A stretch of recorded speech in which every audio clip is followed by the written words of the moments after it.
નવસારી જિલ્લામાં તેમજ ઉપરવાસમાં સતત વરસી રહેલા ભારે વરસાદને કારણે જિલ્લાની સ્થિતિ બેહાલ બની છે। જિલ્લામાંથી પસાર થતી કાવેરી, અંબિકા, પૂર્ણા અને ખરેરા નદીઓમાં ઘોડાપૂર આવતા અનેક વિસ્તારોમાં પૂર જેવી સ્થિતિ સર્જાઈ છે। ભારે વરસાદને પગલે જિલ્લાના અનેક નીચાણવાળા વિસ્તારોમાં પાણી ઘૂસી જતા લોકો મુશ્કેલીમાં મુકાયા છે। અનેક રહેણાંક વિસ્તારો જળબંબાકાર બન્યા છે, જ્યારે રસ્તા ઉપર પાણી ફરી વળતા વાહન વ્યવહાર પણ પ્રભાવિત થયો છે। પૂરની સ્થિતિ વચ્ચે અનેક લોકો પાણીમાં ફસાઈ જતા એસડીઆરએફ અને ફાયર બ્રિગેડની ટીમોએ તાત્કાલિક રેસ્ક્યુ ઓપરેશન હાથ ધર્યું છે।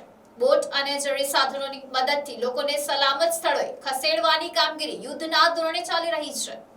જિલ્લાના અનેક ગામો અને શહેરના વિસ્તારોમાં જ્યાં નજર કરો ત્યાં પાણી જ પાણી જોવા મળી રહ્યું છે। નદીઓની સપાટી સતત વધી રહી હોવાથી તંત્ર દ્વારા નીચાણવાળા વિસ્તારોના લોકોને સાવચેત રહેવા અને જરૂર પડે તો સલામત સ્થળે ખસી જવાની અપીલ કરવામાં આવી છે।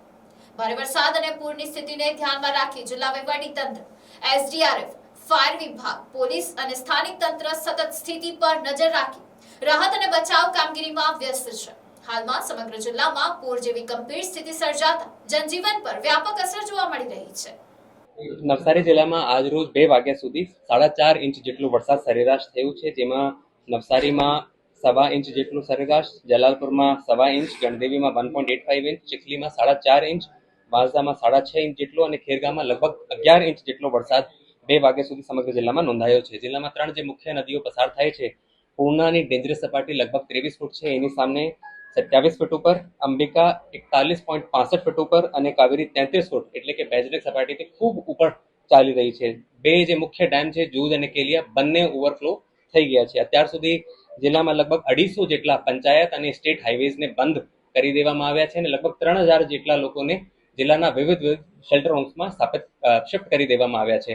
આ પરિસ્થિતિને ધ્યાને લેતા આવતીકાલે પણ જિલ્લાના તમામ આંગણવાડીઓમાં, શાળાઓમાં, આઈટીઆઈમાં અને કોલેજીસમાં રજા જાહેર કરી દેવામાં આવી છે। આપ લોકોના મારફતે લોકોને અપીલ કરવા માંગુ છું કે બિનજરૂરી બહાર આવવાનું ટાળે અને કોઈ પણ અનિચ્છનીય બનાવ બને તો જિલ્લાના ડિઝાસ્ટર કંટ્રોલ રૂમ ઉપર એની માહિતી પહોંચાડે।